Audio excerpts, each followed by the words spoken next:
Hello everyone, আসসালামু আলাইকুম। কেমন আছেন সবাই? আশা করি ভালো আছেন। আমিও ভালো আছি, আলহামদুলিল্লাহ।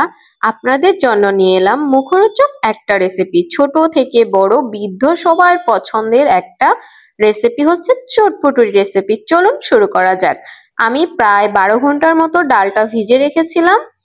এখন আমি একটা প্যানে পরিমাণ মতো পানি দিয়ে একটা আলু দিয়ে সিদ্ধ করে নিব। সিদ্ধ হয়ে গেলে আমি এটাকে ভেঙে দিব। আলুটাকে ভেঙে যাতে করে ডালের পরিমাণ যতটুকু আছে তার তুলনায় 4 ভাগ করে 1 ভাগ আলু দিতে হবে, 3 ভাগ ডাল দিতে হবে। ডাল আলু সিদ্ধ হয়ে গেছে, আমি একটু নেড়ে চেড়ে হালকা করে ভেঙে নিয়েছি। সাথে আমি দিয়ে দিলাম একটু সামান্য পরিমাণে হলুদ গুঁড়ো। আপনারা না চাইলে স্কিপ করতে পারেন, তবে দিলে কালারটা সুন্দর হয়। ডালটা যখন সিদ্ধ হয়ে এসেছে প্রায় কমপ্লিট, এখন আমি দিয়ে দিলাম 1 চামচ পরিমাণ ধনিয়া গুঁড়ো, জিরে গুঁড়ো এবং চিলি ফ্লেক্স দিয়ে সুন্দরভাবে নেড়ে চেড়ে সামান্য পরিমাণের মরিচ গুঁড়ো দিয়ে আমি এটাকে নামিয়ে নেব। এদিক থেকে আমি তেঁতুলের টকটা তৈরি করে নিচ্ছি। আমি খুব নর্মাল ভাবে তেঁতুলের টক তৈরি করে থাকি। তেঁতুলটাকে মথে নিয়ে সেখানে আমি 1 চামচ চিলি ফ্লেক্স দিব, সামান্য জিরের গুঁড়ো, ধনিয়ার গুঁড়ো দিয়ে একটু লবণ আর সামান্য চিনি দিব। এটা টক যেহেতু, তাই তেঁতুলের টকটা যদি আপনি মিষ্টি টক তৈরি করতে চান তাহলে চিনির পরিমাণটা একটু বাড়িয়ে নিতে হবে। এই যে আমি এটা মিষ্টি টক তৈরি করে নিলাম, একটা টক তৈরি করে নিলাম, দুটো টক রেডি। এদিক থেকে আমার চটপটির ডালটাও রান্না কমপ্লিট হয়ে গেছে। আমি এখন একটা বাটিতে সার্ভ করে নিব।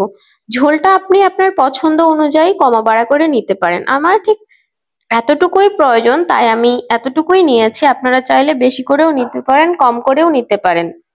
চটপটি রান্না অলমোস্ট ডান। এখন আমি ডেকোরেশন করে দেখাবো আপনাদেরকে। অবশ্যই এভাবে ডেকোরেশন করে নেবেন, তাহলে অনেক টেস্টি এবং হেলদি হবে খাবারটা। ছোট থেকে বড় সবার যেহেতু পছন্দ, তাই একবার ট্রাই করে নেবেন। আর যারা আমার কথা শুনে বুঝতে পারবেন না, অবশ্যই আমার ডেসক্রিপশন বক্স চেক করে আসবেন। আমি ডিটেলস লিখে দিব সেখানে চটপটি তৈরি করার রেসিপিটি। আমি সুন্দরভাবে ডেকোরেশন করে নিলাম, তবে আপনারা আপনাদের প্রয়োজন অনুযায়ী ডেকোরেশন করে নিতে পারেন। প্রথমেই আমি কিছু শসা কুচি দিয়েছি, পেঁয়াজ কুচি, মরিচ কুচি, ধনিয়া পাতা কুচি এবং ডিম ঝুরি করে কাটা। আপনারা চাইলে ব্লেন্ড করেও দিতে পারেন কোনো কিছুর সাহায্যে, অবশ্যই ব্লেন্ডারে না, হাতে যে একটা ব্লেন্ড করা হয় আমি সেটার কথাই বলেছি। উপর থেকে আমি কিছু চিলি ফ্লেক্স দিয়ে দিয়েছি এবং পরিমাণ মতো আমি টক দিয়ে দেব। এটা মিষ্টি টকটা না, যেটা প্রপারলি টক, যেহেতু এখানে বাচ্চারা আছে, সবাই চটপটি পছন্দ করে এবং সবার অনেক পছন্দ, তো সেটা মাথায় রেখে আমি তৈরি করেছি।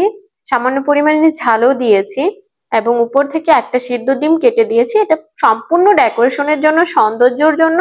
আপনারা চাইলে এটা স্কিপ করতে পারেন। অসম্ভব মজাদার হয়েছে এবং বাচ্চারা খেয়েও বলেছে এত বেশি টেস্টি হয়েছে, বাজারের থেকেও অনেক বেশি পরিমাণে টেস্টি হয়েছে।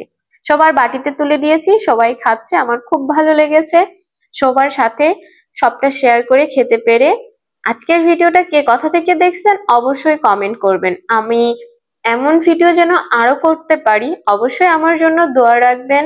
এবং সব বাচ্চাদের মুখে অনেক হাসি খুশি লাগতেছে, এটাই অনেক ভালো লাগতেছে যে তারা অনেক খুশি তাদেরকে রান্না করে খাওয়ানোর ক্ষেত্রে। তাদেরকে ডাকার সাথে সাথেই তারা চলে আসে আমার এখানে, এটা আমার বেস্ট ভালো লাগে। সো আপনাদের কেমন লাগলো অবশ্যই কমেন্টে জানাবেন। আর আমার খাবারটা আজকে কেমন লেগেছে অবশ্যই কমেন্ট করতে ভুলবেন না। দেখা হবে এরকম সুন্দর একটা ভিডিও নিয়ে। ততদিন অবধি সবাই ভালো থাকবেন, সুস্থ থাকবেন। আল্লাহ হাফেজ, টেক কেয়ার।